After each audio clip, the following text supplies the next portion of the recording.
ಗೌರ್ಮೆಂಟ್ದವ್ರು ಒಂದ್ ಕೆಲಸ ಮಾಡಕ್ ಹೋಗಿ ನಮಗ್ 100 ಕೆಲಸ ಹಚ್ಚಿದ್ರು ನೋಡ್ರಿ. ನಮ್ಮ ಓಣಿ ಒಳಗ ಹೊಸ ಚರಂಡಿ ಮಾಡಕ ಬಜೆಟ್ ಸ್ಯಾಂಕ್ಷನ್ ಆಗಿತ್ರಿ. ಆದ್ರ ಒಂದು ಪ್ರಾಬ್ಲಮ್ ಏನಂದ್ರ ಹಳೆ ಚರಂಡಿಗಿಂತ ಈ ಚರಂಡಿ ಎತ್ತರಕ್ಕಾಗಿತ್ರಿ. ಅದಕ್ಕ ಆ ಚರಂಡಿಗೆ ಅಟ್ಯಾಚ್ ಇರೋ ಎಲ್ಲಾ ಪೈಪ್ಗಳನ್ನು ಎತ್ತರ ಮಾಡ್ಬೇಕಾತ್ರಿ. ಎಲ್ಲಾರು ಸೇರಿ ವರ್ಕ್ ಮಾಡಿವಿ, ನೋಡ್ಕೊಂಬರ್ರಿ.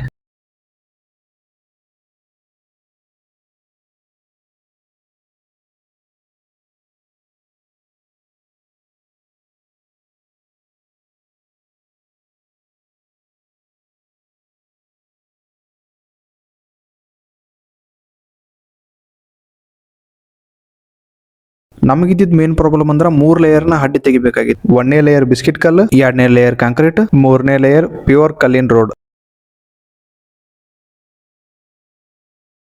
ಹಂಗು ಹಿಂಗು ಮಾಡಿ ಎಲ್ಲಾ ತೆಗಿರೋತ್ತಿಗೆ ಸಂಜೆ ಆಗಿತ್ರಿ. ಸಂಜೆಗೆ ಹೋಗಿ ಅದಕ್ಕೆ ಜೋಡ್ಸಾಕಂತ ಎಲ್ಲಾ ಪೈಪ್ ತಗೊಂಬಂದ್ವಿ. ಆದ್ರೂ ಅರ್ಧ ಕೆಲಸ ಮುಗಿತಂತರ ಖುಷಿ ಐತಿ. ಒಮ್ಮೆ ಇಂತ ಕೆಲಸ ಮಾಡ್ಲಾರ್ದ ನಮಗ ಪೂರ್ತಿ ಮೈಕೈ ನೋವು ಆಗ್ಬಿಟ್ಟು ಎಲ್ಲಾ ಪೈಪ್ ಹಾಕಿ ಮುಚ್ಚಿದ್ವಿ. ಇವತ್ತು ಕೆಲಸ ಅಂಕರು ಮುಗಿಲಿಲ್ರಿ. ನಾಳೆ ಹೆಂಗಿತ್ತು ಹಂಗ ಮತ್ ಕಲ್ ಜೋಡಿಸ್ಬೇಕ್ರಿ. ಮತ್ ಸಿಗೋಣಂತ. ನಮಸ್ಕಾರ.